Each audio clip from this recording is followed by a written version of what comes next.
د بلخ ولایت د نوي مستوفي د ګمارنې اړوند لیک د مالیې وزارت د پالیسۍ مرستیال، د بلخ ولایت مقام مرستیال، د دولتي ادارو ځینو مسؤلینو په شتون کې د بشري سرچینو د رئیس له لوري د دغې ادارې امرینو او کارکوونکو ته ولوستل شو.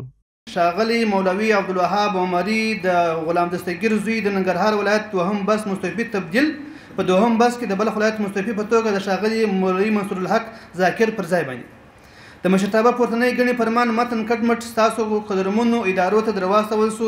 هره قدرمنه اداره دې په خپله برخه کې اصولي کړنه ترسره کړي. په درنښت الحاج ملا محمد ناصر اخوند د مالیې وزارت سرپرست وزیر.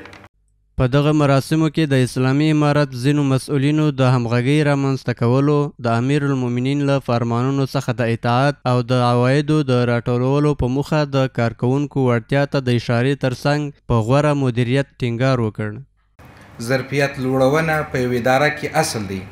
که چیرې موږ تاسې مستوفیتونو یا نورو ادارو ته چې کوم نوي کارمندان راغلي، که چیرې هغه کارمندانو ته موږ په ښه ډول سره ظرفیت لوړونه و د هغو وکړو، نو موږ به وکولی شو چې پراخه مهنګي به وکړو.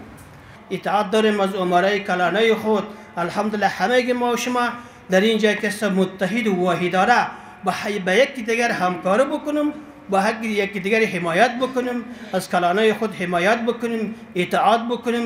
انشالله کار ما و شما قدم به قدم پیش میره. له دې سره نوي ټاکل شوي رئیس په اسلامي امارت کې عدلون بدلون یو اصل وباله او د خپل نظام او ملت پر وړاندې د یو ستر مسؤلیت پر غاړه اخیستو ترڅنګ یې وعده وکړه چې په پوره رښتینولۍ سره به ورسپارل شوې دنده پر مخ بیایي.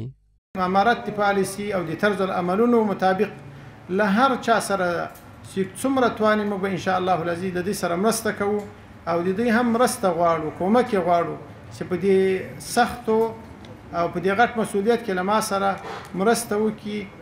د یادونې وړ ده چې مخکې له د مولوي منصور الحق ذاکر د بلخ ولایت د مستوفي په توګه دنده ترسره کوله، چې اوس مهال دغه دنده مولوي عبدالوهاب عمري ته وسپارل شوه.